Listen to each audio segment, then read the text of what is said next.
রাধে। তো আজকে আমি তোমাদের সাথে শেয়ার করছি ট্রেন্ডিং ব্লাউজ মাসাবা ব্লাউজ কীভাবে কাটিং করি সেটাই। তো এটা হচ্ছে 36 সাইজের মানে মাসাবা ব্লাউজ কাটিংটা করব। তার জন্য লেন্থ নিয়ে নিলাম এখানে 15.5 ইঞ্চ। তো এখানে শোল্ডারটা দেখে নাও, নিয়েছি 7 ইঞ্চ। এটা ফ্রন্ট পার্টের জন্যই করছি। আর এই যে আর্ম হোলটাও নিয়ে নিয়েছি। এবার চেস্টটা নেব। তো 36কে 4 ভাগ করলে হয় 9, আর প্লাস এক্সট্রা 3 ইঞ্চ এক্সট্রা নিয়েছি। এবারে চলো কোমরটা মাপটা নিয়ে নিই। কোমরের মাপটা নিয়েছি 8 + 3 ইঞ্চ প্লাস 1.5 ইঞ্চ এক্সট্রা। তো 32 সাইজ কোমরের জন্য 8 ইঞ্চ 4 ভাগ করলে হয়, আর 3 ইঞ্চ তার সত্ত্বেও 1.5 ইঞ্চ এক্সট্রা, কারণ ওখানে এক্সট্রা কাপড় অনেকটা যাবে তার জন্য।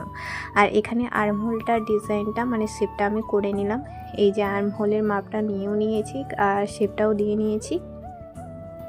এবার দেখো ওপর থেকে আগে শোল্ডারটা ডাউন করে নিলাম, তারপর আমি গলায় যে মাপটা হবে সেটা রেখেছি 3 ইঞ্চ, আর যেখান থেকে ওই যে মানে কাঁধটা হবে সেইটা নিয়ে নিয়েছি। আর ওপর থেকে 10.5 ইঞ্চি দাগ দিলাম, আর সাইড থেকে 3 পয়েন্ট মানে 3.5 ইঞ্চি দাগ দিলাম।